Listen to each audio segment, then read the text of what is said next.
এই ছাত্রলীগ নিষিদ্ধ করে দিন। যারা আমার মায়ের বুক খালি করবে তারা এদেশের শিক্ষাঙ্গনগুলোকে কসাইখানায় পরিণত করবে। আমার মায়ের সন্তানেরা পড়তে গিয়ে লাশ হয়ে মায়ের করে ফিরে আসবে। এমন ছাত্র রাজনীতি আমরা দেখতে চাই না। অবস্থা অনেকটাই এমন, আজ বাংলাদেশকে ভালোবাসাই সবচেয়ে বড় অপরাধে পরিণত হয়েছে। দেশের স্বার্থে কথা বলবেন, পিটিয়ে মারবে, অভিযোগ করবার কোনো জায়গা নাই। সংগ্রামী সাথী ও বন্ধুগণ, আমার কথা হলো এভাবেই অন্যায়, অবিচার, জুলুম, শোষণ, দুর্নীতি, জনগণের সম্পদ লুণ্ঠন ফিরিস্তি কয়টার দিব, কয়টার কথা বলবো? তানহামা দাগ দাগ সুদ পুম্বা কুজা কুজা নেহাদ, সারা শরীর ক্ষত বিক্ষত, মলম আর পট্টি আমি কয়খানে লাগাবো? এভাবেই চলবে।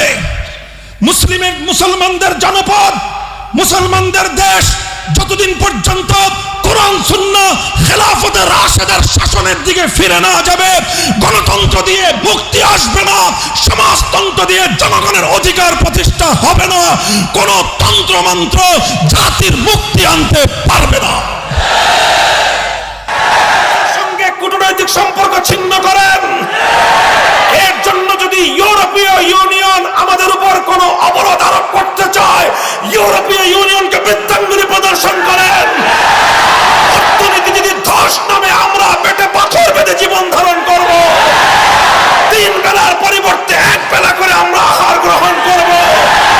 আহার গ্রহণ করতে না পারি, নবীর ইজ্জত পক্ষে ধারণ করে জীবন দেওয়াকে নিজেদের জন্য গৌরব মনে করব।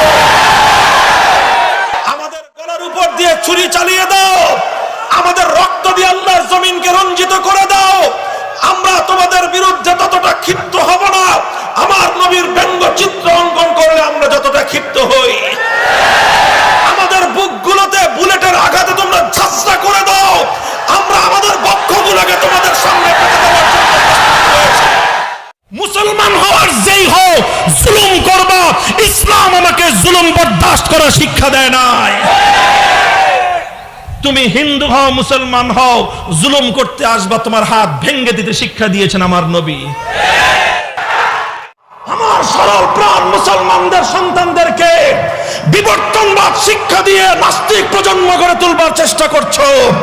যখন আমরা দেখি তোমরা এমন এক সংস্কৃতি বাস্তবায়ন করার চেষ্টা করছো, যেই সংস্কৃতির বিরুদ্ধাচরণ আমরা না করলে আগামী দিনে প্রতিটি মুসলমানের ঘরে ঘরে বিভিন্ন মূর্তির